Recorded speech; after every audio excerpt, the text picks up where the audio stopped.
நீங்கள் பார்த்துக் கொண்டிருப்பது 24 நியூஸ் தமிழ். பெருந்துறை தனியார் திருமண மண்டபத்தில் நாடார் மக்கள் முன்னேற்ற சங்கத்தின் மாநில மாவட்ட ஒன்றிய நகர நிர்வாகிகள் ஆலோசனை கூட்டம். இக்கூட்டத்தில் நிறுவன தலைவர் பொன் விஸ்வநாதன் நாடார் கலந்து கொண்டு சிறப்புரையாற்றினார். 4 ஆண்டு காலமாக சங்கத்தின் வளர்ச்சி மற்றும் அதன் செயல்பாடுகள் பற்றியும் சங்கத்தின் நோக்கம் இலக்கு பற்றியும் விரிவாக பேசினார். மாவீரன் கட்டுத்தடிக்காரன் குணாளன் நாடார் அறக்கட்டளை நிர்வாகிகளின் முன்னிலையில் திறப்பு விழா செய்யப்பட்டது.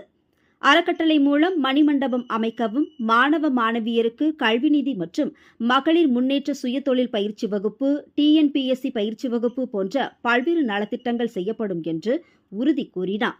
மேலும் மாவட்ட ஒன்றிய நகர பேரூராட்சிக்கு நிர்வாகிகள் நியமிக்கப்பட வேண்டும் என்றும், ஒவ்வொரு கிராமத்திலும் கொடிக்கம்பம் பெயர் பலகை திறப்பு விழா செய்ய வேண்டும் என்றும், கிராமந்தோறும் உறவை தேடி இல்லம் நாடி நிகழ்ச்சி மூலம் தீவிர உறுப்பினர் சேர்க்கை செய்ய வேண்டும் என்றும் ஆலோசனை நடத்தப்பட்டது.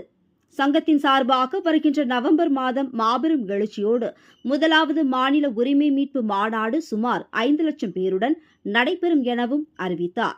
மேலும் மாவீரன் குணாளன் நாடாருக்கு அரசு விழா எடுக்கவும், கோபி நகராட்சி நுழைவாயிலுக்கு கர்ம வீரர் காமராஜர் பெயர் வைக்கவும், சாதிவாதி கணக்கெடுப்பு நடத்தி நாடார் சமுதாயத்திற்கு 15% இடஒதுக்கீடு வழங்கவும் தமிழக முதல்வர் மற்றும் தமிழக அரசுக்கும் கோரிக்கை வைத்தார்.